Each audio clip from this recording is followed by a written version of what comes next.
Et bonjour à tous, aujourd'hui j'ai envie d'essayer une vraie vidéo bilan lecture du mois. Alors on va faire un bilan lecture de l'été parce que à mon avis, enfin avant de faire mes statistiques pour préparer cette vidéo là, je me disais waouh cet été j'ai pas beaucoup lu.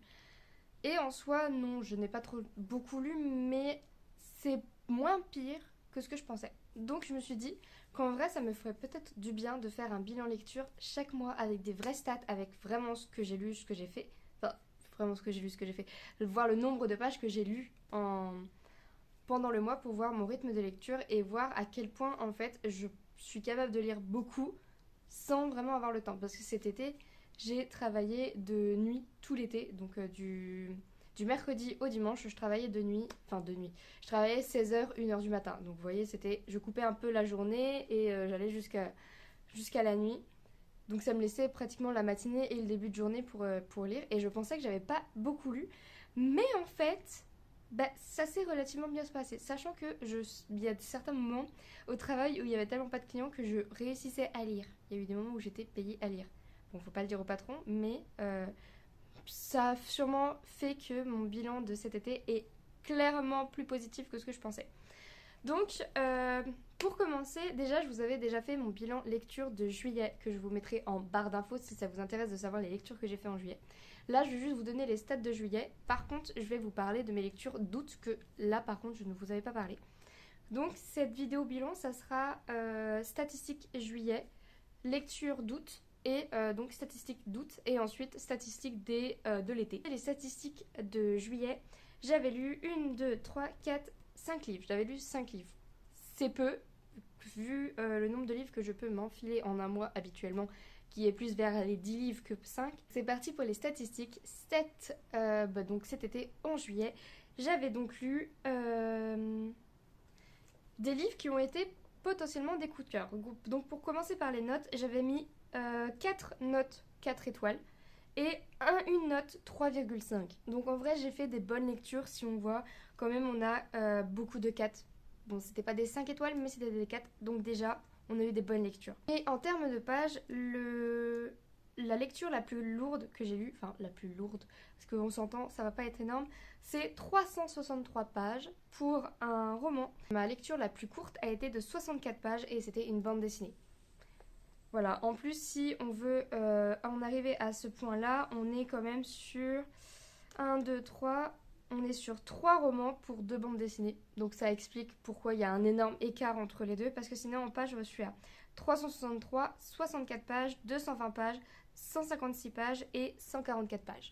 Donc en vrai, j'ai lu des petits livres. Mais en fait, ça s'explique par le fait que au travail, donc entre deux clients, pendant que je prenais ma pause parce qu'il n'y avait plus de clients, je prenais chez moi que des livres petits que je pouvais glisser dans ma poche au cas où il y a un client qui arrivait pour pouvoir servir le client. Donc je prenais des livres de poche qui étaient relativement fins pour passer dans mes poches. Vraiment, je prenais des livres de poche pour les mettre dans mes poches. C'était vraiment l'expression même du livre de poche, l'emploi même d'un livre de poche. Et donc j'ai lu beaucoup de petits livres, ce qui fait que j'ai lu 5 livres, mais c'est 5 petits livres. Ensuite, du coup, j'ai lu 2 livres en format livre et 3 livres en format numérique, donc Kindle. Et dans les 3 livres en format Kindle, il y avait 2 BD et un roman. Voilà. Donc en vrai, pour juillet, on est... Je suis assez mitigée de mes lectures, parce que... Enfin, de mes lectures. Mes lectures étaient bonnes, vu que j'ai mis beaucoup de 4 étoiles. Mais niveau lecture, ça n'a pas été grandiose, ça n'a pas été un mois de lecture extraordinaire. Mais j'ai l'impression que chaque année, je me dis, au mois de juin, je me dis, ouais, ça va être l'été, je vais lire beaucoup. Et en fait, je lis moins que d'habitude en été. Alors que j'ai moins de choses à faire. Là, j'avais juste le travail. Or que d'habitude, j'ai l'université et le travail et je lis énormément. Alors, je ne sais pas. Là, en ayant juste le travail, ben, j'ai moins lu. Je ne sais pas comment expliquer ça. À moins que moins on a de temps, plus on a envie de se réfugier dans la lecture, peut-être. C'est peut-être une raison, ça pourrait être une explication. Pour le mois de juillet, l'ancienneté des livres allait de 2000 à 2025. Donc vraiment, ça a été... Voilà, j'ai eu du 2024, 2025, 2000, 2003 et 2025. En vrai, ça va, on a beaucoup de 2024-2025. On a 3 romans modernes, nouveaux de notre époque, on va dire, des dernières sorties, et 2 romans de 2000 et 2003. Ça va. Au moins, je suis pas trop. En vrai, je pensais que j'étais pas trop nouvelle sortie. Je pensais que je lisais beaucoup de livres d'avant parce que je n'ai pas la possibilité de m'acheter les livres dès qu'ils sortent. Mais au final, avec les partenariats et tout ça, je me rends compte que ben, je lis beaucoup de sorties. Et je m'en rendais pas forcément compte. Donc c'est vraiment bien de faire des stats, des bilans de statistiques de notre mois. Comme ça, on réalise que certaines choses qu'on ne pensait pas qu'on faisait, eh ben, en fait, on les fait et on s'en rend juste pas compte. Pour les lectures que j'ai faites au mois d'août, je vais chercher mes livres et je vous en parle tout de suite. Donc voici les livres que je vais vous parler de mon mois d'août. Alors c'est juste les livres physiques que j'ai. Parce qu'il y a une petite subtilité à partir du mois d'août, c'est que je me suis inscrite à la médiathèque. Et donc il y a beaucoup de livres que j'ai lus en format physique, mais que je n'ai plus parce qu'une fois que je les ai lus, je les ai rendus pour que les autres puissent en profiter. Donc pour le petit résumé de mon mois d'août, j'ai lu 1, 2, 3, 4, 5, 6 livres. C'est un peu plus que les 5 livres du mois de juillet, mais on est... Après, il y a un peu... Non, on va dire que... Je vais calculer le nombre de pages après pour les comparer les 2 mois. Mais à mon avis, on est à peu près pareil. Pour ces 6 livres lus en août, j'ai mis des notes allant de 5 à 2 étoiles. Le plus loin, c'était 2 étoiles. Donc le 5 étoiles, il s'agissait de Les 4 saisons de l'été, dont je vous ai déjà parlé dans une vidéo où je vous faisais un petit récapitulatif de toutes les lectures que j'avais faites parce que j'étais en retard dans mes vidéos update lecture, donc je vous avais fait un récap de tout ce que j'avais lu avant cette vidéo. Et donc il s'agissait de Les 4 saisons de l'été de Grégoire Delacour, aux éditions Le Livre de Poche. Et ça, il s'agit d'un livre qui traîne dans ma palle depuis des lustres et des lustres et que je ne voulais pas lire. Enfin, je l'avais, mais je voulais pas lire. C'était un livre offert, vous voyez, c'est les livres un peu comme ça. Et au final, c'est un livre qui passait parfaitement dans ma poche de salopette. Genre, je le mettais comme ça dans ma poche de salopette, c'est pour ça qu'il est un peu abîmé. Et au final, il s'est avéré que c'était un coup de cœur. Je lui ai donné 5 étoiles, c'est un coup de cœur. Je vais pas vous reparler de ce livre-là puisque je vous en ai déjà parlé en long, en large, en travers dans une vidéo. Mais juste pour vous faire un petit résumé, on est sur 4 saisons qui représentent du coup 4 couples, 4 formes de romance, 4 autres possibilités de l'amour. Et on est sur, par exemple, un couple, 2 amis très jeunes, ils ont 11-12 ans je crois, qui commencent à apprendre la puberté, à avoir les hormones qui commencent à vivre pendant l'été. Et le petit garçon va tomber amoureux de la jeune fille, mais elle lui dit non, tu ne me fais pas ressentir les papillons dans le ventre comme je pensais, tu ne me fais pas avoir les mains qui tremblent, rien. Et donc on va suivre la déception de ce pauvre jeune homme qui, lui, est fou amoureux d'elle et qui ne pourra jamais l'avoir en petite amie. Et donc c'est très mignon, c'est très bien expliqué, j'ai vraiment adoré. Et ensuite on a l'histoire d'amour d'une femme qui, du jour au lendemain, son mari s'en va.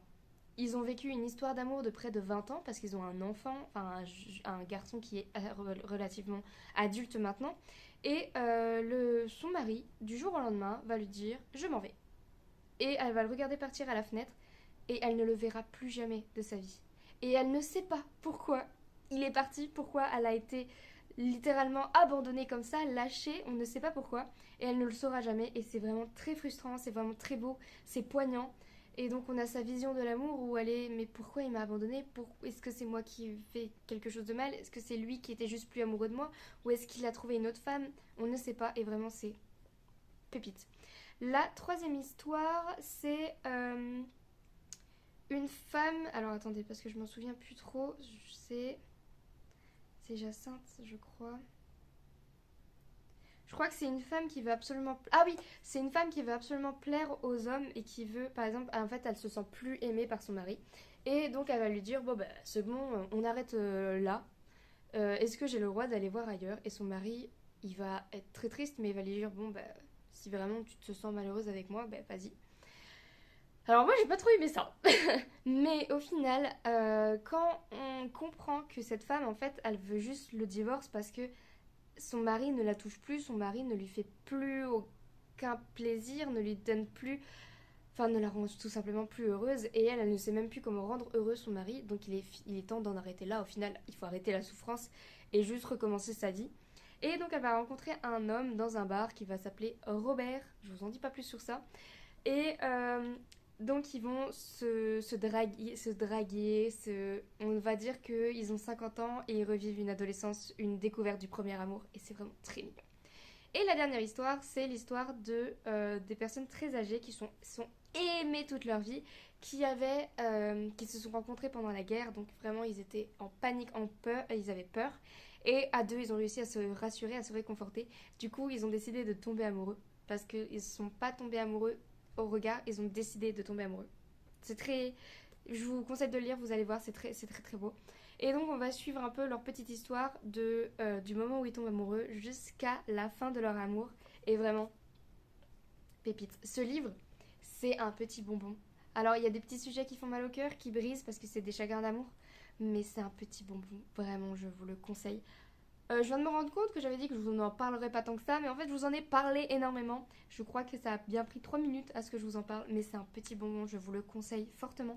Alors c'est plus la saison pour le lire, parce qu'on est vraiment au cœur de l'été, on est sur les plages de Normandie et tout ça, donc vraiment on est au cœur de l'été. Donc je vous le conseille pour cet été, vraiment lisez-le cet été. Si vous adorez les romances un peu contemporaines, bonbons, c'est pour vous.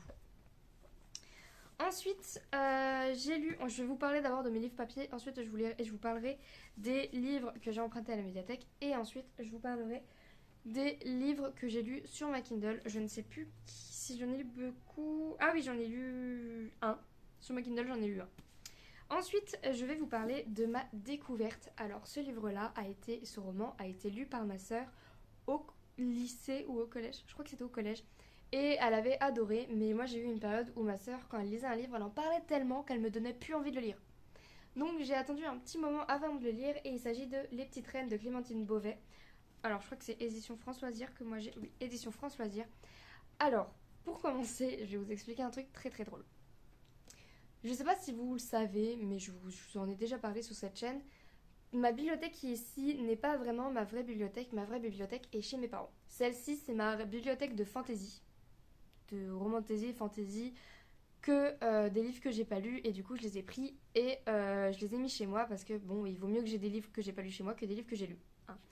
Et donc j'ai oublié que j'avais ce livre chez mes parents, et j'ai eu un moment où vraiment j'ai eu envie de le lire, vraiment c'était intense, j'avais envie de le lire, et donc je l'ai pris en livre audio sur Nextory, et j'étais environ à 80% de ma lecture sur Nextory quand je suis allée chez mes parents.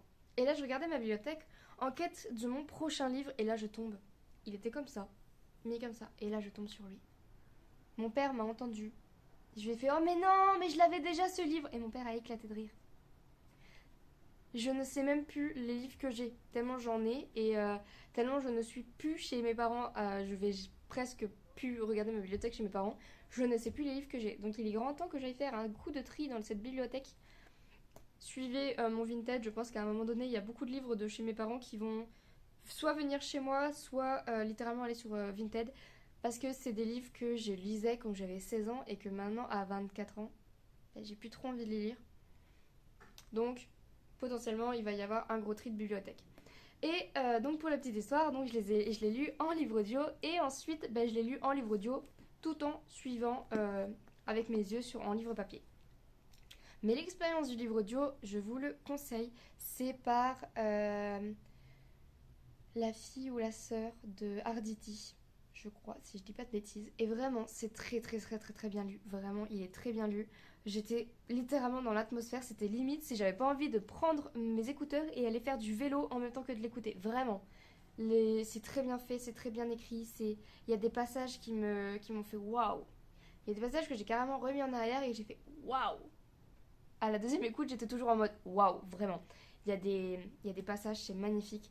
Ça a une grosse critique de la société, par exemple, de tout ce qui est sur la guerre, de la grossophobie, de le fait que lorsqu'on est au collège, que quelqu'un nous dit qu'on est moche, vu qu'on est très sensible à cette époque, et même encore en étant adulte, si on nous dit qu'on est moche, je suis sûre qu'on est tout aussi sensible, et que du coup, c'est un peu une époque ingrate, et c'est un peu aussi la méchanceté de l'enfance, mais aussi il y a certains enfants qui restent, enfin il y a certains adultes qui restent toujours aussi méchants comme au collège, et vraiment ça montre que les mots qu'on peut dire, les insultes, les critiques qu'on peut donner à quelqu'un, ça peut avoir un impact énorme et ça peut littéralement détruire la vie de quelqu'un, de lui briser le cœur.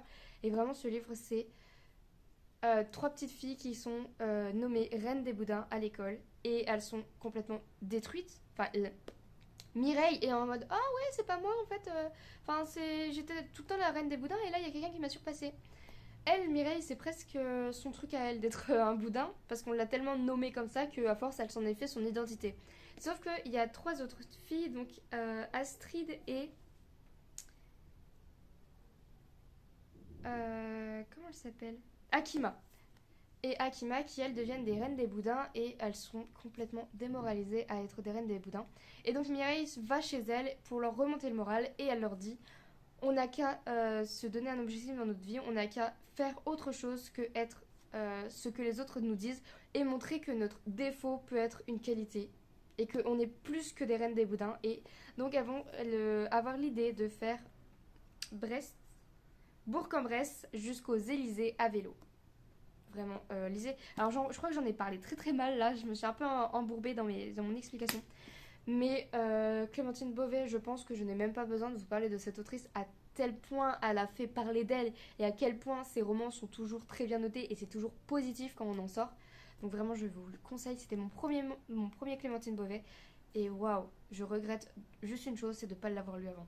Vraiment, Victorine a bien fait de m'en parler H24 de ce roman. Voilà, mais en fait, je sais pas si vous aussi, mais quand on parle trop d'un roman, mais j'ai pas envie de le lire parce qu'il y a trop d'attentes. Et là, du coup, mes attentes étaient hyper élevées, mais ce que j'ai eu, c'était encore plus haut que ce que j'attendais. Vraiment, pépite. C'est celui que j'ai noté 5 sur 5.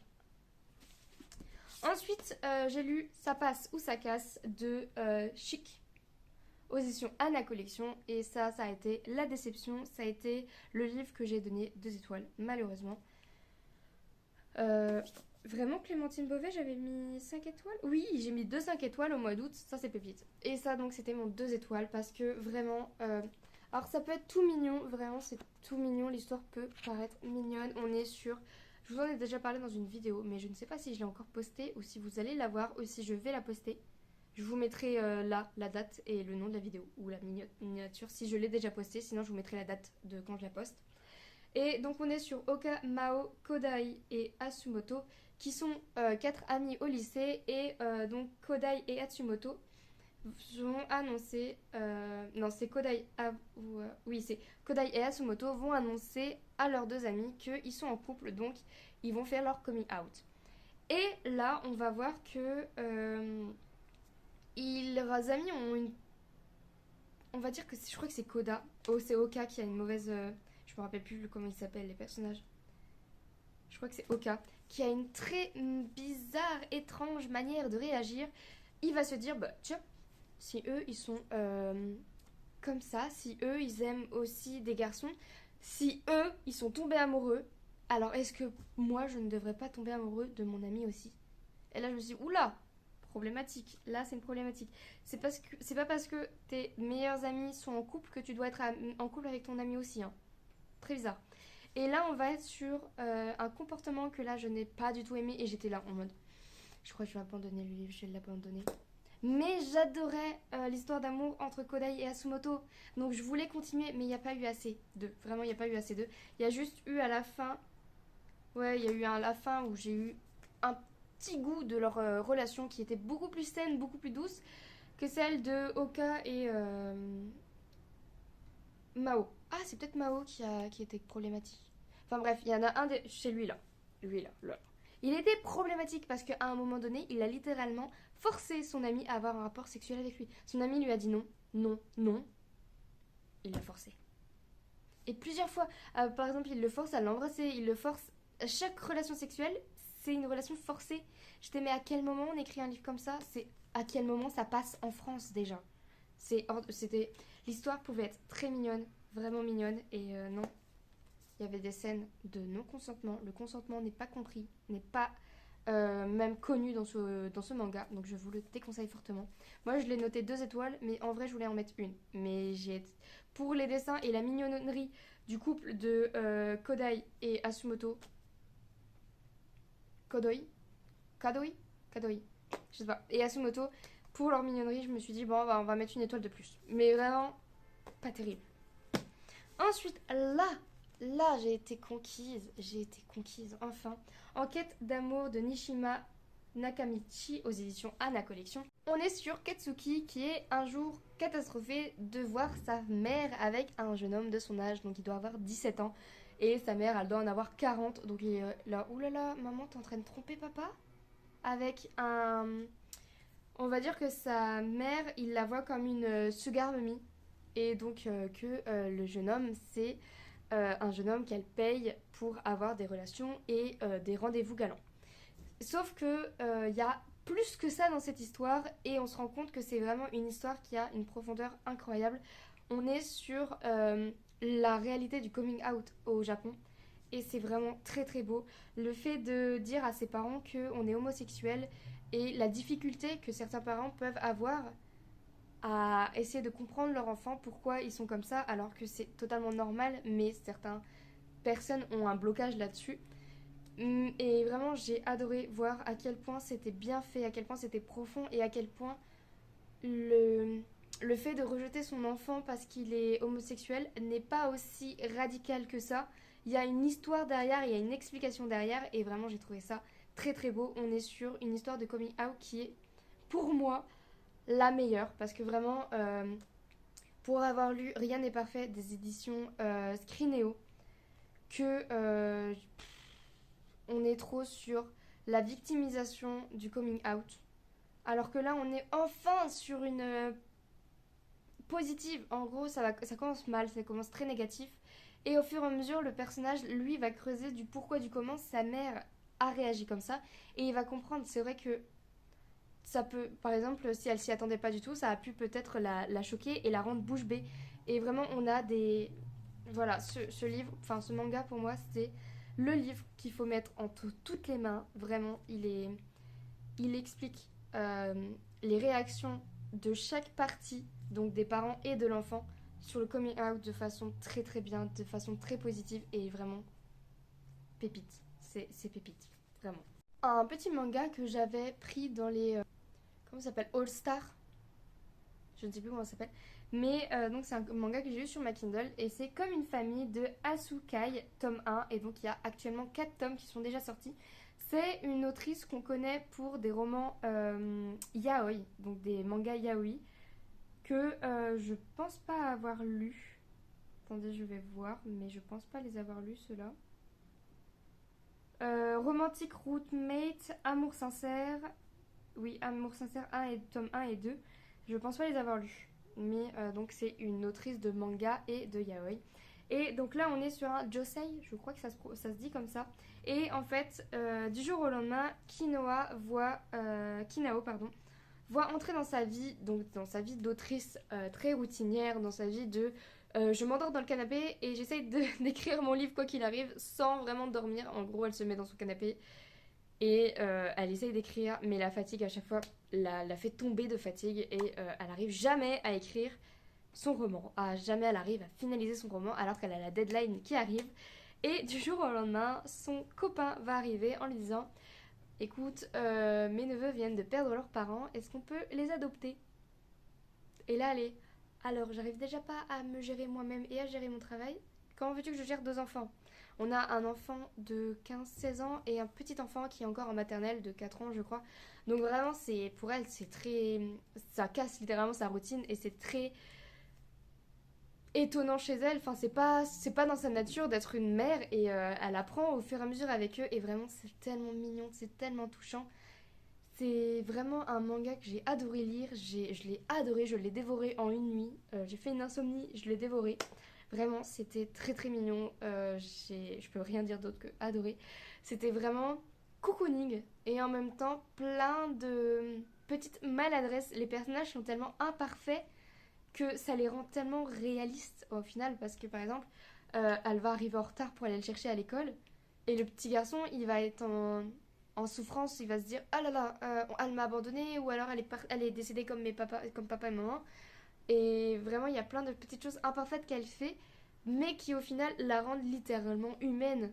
Et vraiment, c'est tellement mignon. Je vous conseille fortement ce manga. Vraiment, le tome 1 était génial. J'ai littéralement déjà envie d'aller lire les 3 autres tomes qui sont sortis. Je pense que dans ma Kindle, elle va être blindée de ces mangas-là, parce que vraiment, ça c'est pépite. Et le boulet que je suis, j'ai plus qu'à recompter tous mes stats. J'ai littéralement oublié que j'avais lu Embrasse-moi en premier de Yamade aux éditions Anna Collection. Donc j'ai pas lu 6 livres, mais 7 livres au mois d'août. Je suis un peu plus contente. C'est juste, j'ai tourné la tête et j'ai vu le livre là, je me suis dit, ouais, toi je t'ai lu. Donc on est sur l'histoire de Ueno qui est comptable et qui est craint par les employés. Et il y a Kanda qui est lui commercial et le meilleur commercial de l'entreprise.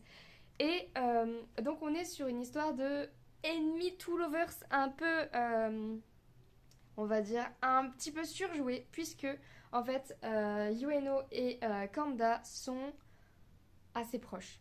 En gros, Ueno, il veut pas, ou je sais pas si ça dit Ueno ou Ueno, je ne sais pas, ça fait Bueno.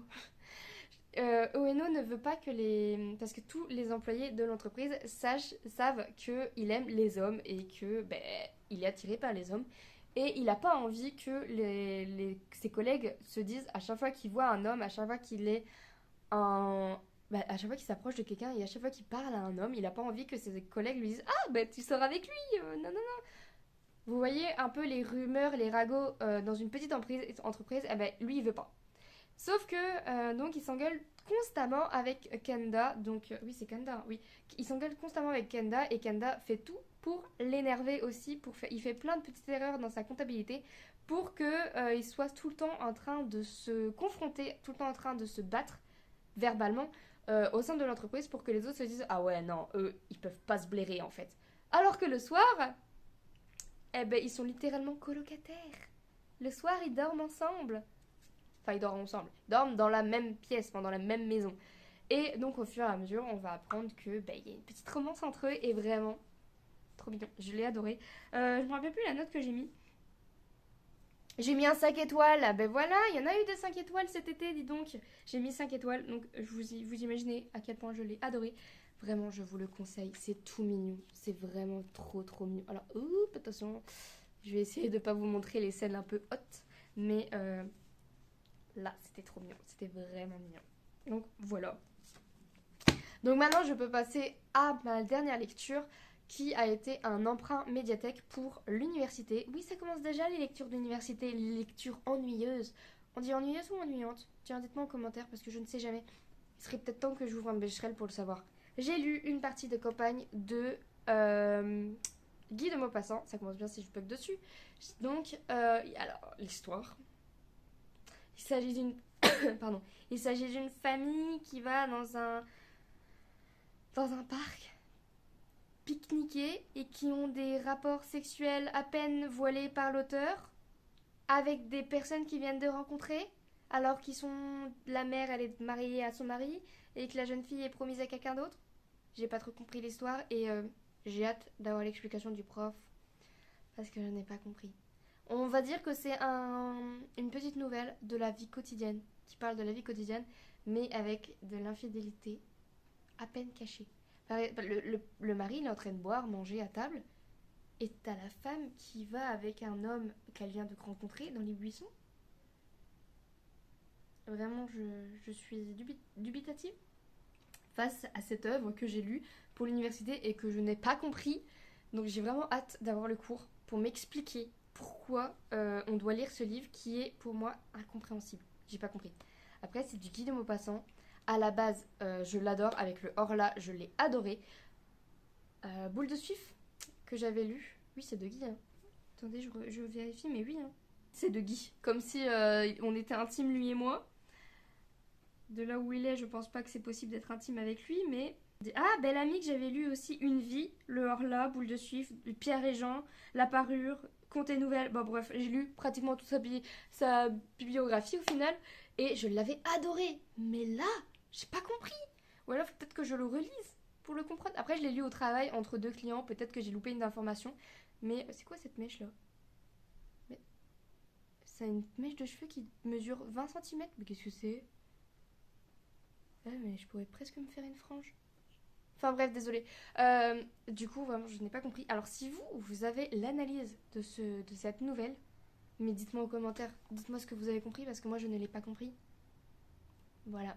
Du coup, pour mon analyse du mois d'août qui a été complètement foirée avec ces livres que j'ai oubliés, on est sur, à mon avis, un total de pages. Attendez, je regarde si. Mais après, vu que c'est un manga, ça peut pas être lui qui m'a pris le plus de temps et le plus de pages. Potentiellement, c'est pas possible.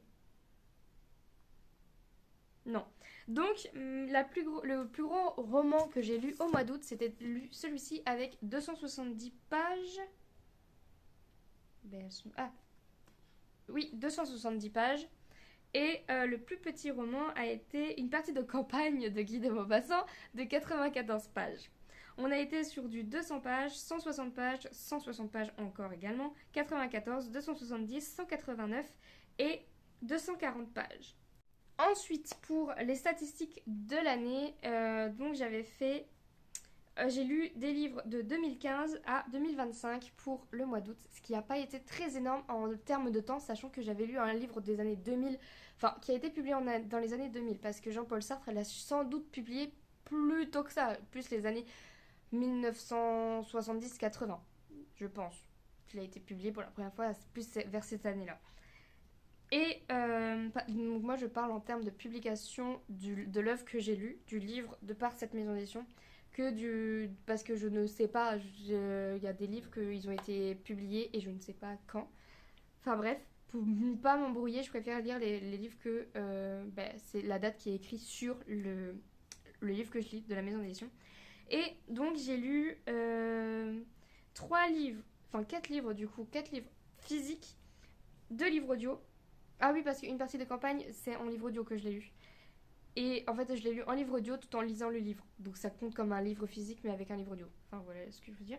Les Petites Reines, donc c'était aussi livre audio jusqu'à 80%. Et ensuite, c'était livre et livre audio. Et sinon, j'ai lu un seul livre numérique avec ma Kindle. Ce qui a fait que cet été, je peux vous faire le statistique de cet été en globalité. Donc c'est parti.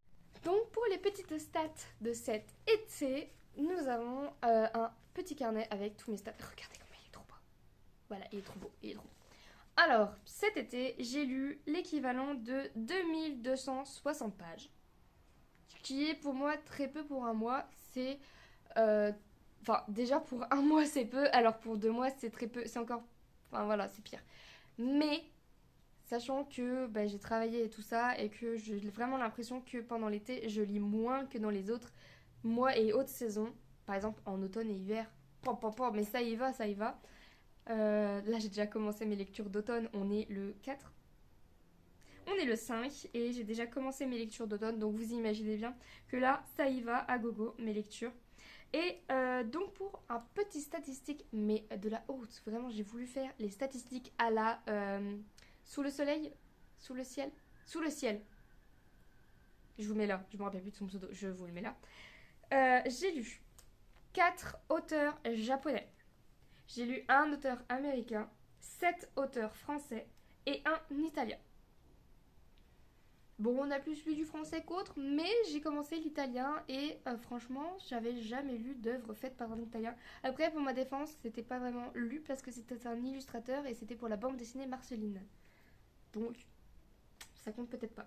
Ensuite, j'ai lu 2 romans auto-édités et il s'agissait de Cœur captif et Mocheton, que je vous avais parlé déjà dans la vidéo précédente. Et 10 œuvres éditées par la maison d'édition.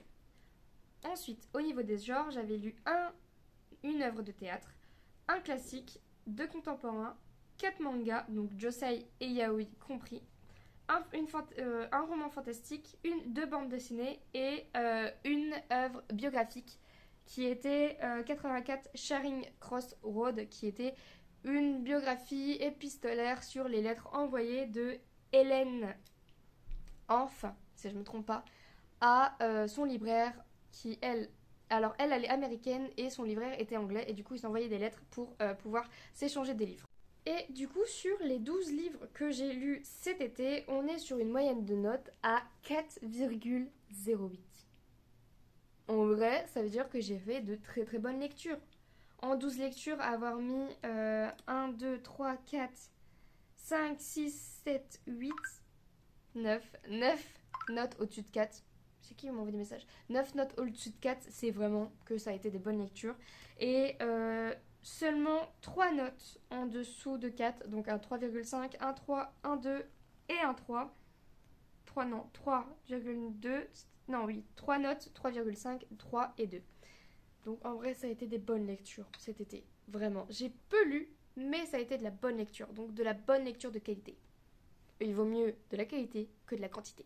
Moi, je voulais essayer d'avoir un peu plus de livres audio en ce moment dans ma vie parce que quand je fais la vaisselle, je me dis, je fais juste la vaisselle et je pourrais écouter un livre audio au final.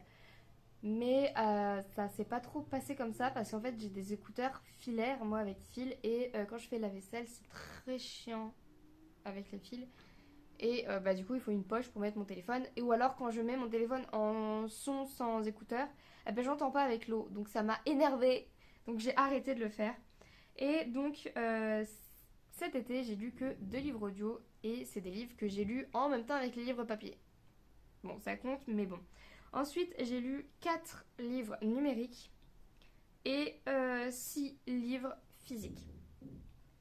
Ce qui a fait un total de 3 bandes dessinées, 4 mangas et 6 romans. Voilà. En vrai, franchement, j'ai aimé voir mes statistiques parce que je ne m'attendais pas à ça. En plus, en ce moment, je commence à lire de la lecture contemporaine. Après, ça peut être de la romance contemporaine ou voilà, mais je suis heureuse de commencer à lire du contemporain parce que c'est un genre où je me disais que potentiellement j'allais m'ennuyer et au final, j'ai mis un 5 étoiles sur un contemporain. Donc, non, c'est littéralement un genre qui peut potentiellement me plaire. Donc non, je ne peux pas me dire que le contemporain, ce n'est pas fait pour moi. Et grâce au fait que je me suis dit, en fait, j'étais en train de faire mes calculs de ce que j'avais lu parce que j'aimerais bien me faire un carnet de lecture, mais je suis pas très très forte pour garder un carnet de lecture. Alors tout ce qui est agenda et bullet journal, ça j'adore, mais les carnets de lecture, j'y arrive pas. Et donc j'étais en train d'écrire sur mon agenda les lectures que j'avais fait ce mois-ci et je me suis dit, pourquoi j'essaierais pas de faire des stats? Donc voilà, je me suis fait mes petits stats. Et vraiment, je suis heureuse de voir que je peux lire des livres de 2003 et des livres de 2025 aussi. Même s'il y a eu beaucoup plus de 2024-2005. Enfin, on va dire qu'avant 2000, il y en a eu beaucoup trop. Il y en a eu enfin après 2000. 1, 2, 3, 4, 5, 6. 6 œuvres de 2020 à 2025, enfin 2023 à 2025 même pour être précis, pour pour 3 œuvres entre 2000 et 2005 et une œuvre 2015. 2 œuvres 2015. Voilà, donc je suis un peu... En fait, je pense que moi, je suis plus pour des œuvres écrites en 2015, alors que là, ça se reflète pas du tout. Enfin, je pensais que j'étais plus ce cas-là parce que j'ai commencé la lecture en 2016 et je lisais du coup des romances et des romans de 2014-2010. Donc vraiment, c'était une vibe que j'adore et que j'ai arrêté de lire en fait soudainement. Et moi, c'est pourtant des œuvres où je me dis que il y a du potentiel pour moi. Et la preuve, une œuvre écrite en 2015 qui était Les 4 saisons de l'été, j'ai mis un 5 étoiles. Mais après, c'était une œuvre contemporaine. Tout est lié peut-être sur le contemporain qu'il faut que je me mette à lire, vraiment. Donc, n'hésitez pas à me dire en commentaire si vous faites des statistiques. Je crois que je suis tombée amoureuse des vidéos stats. Donc, si vous en faites, n'hésitez pas à me dire en commentaire pour que j'aille les voir. Et moi, j'espère que cette vidéo vous a plu. Ça change un peu de mes bilans update lecture habituels où je parle juste des livres que j'ai lus. Et sans vraiment me rendre compte de ce que j'ai lu. Parce que oui, j'ai lu ça, mais je sais même pas dans quelle catégorie je le mets. Je sais même pas si c'est habituel chez moi de l'avoir lu. Donc là, vraiment, ça m'a fait du bien d'ouvrir les yeux sur mes lectures. Donc voilà, n'hésitez pas à liker, commenter et à vous abonner. Gros bisous!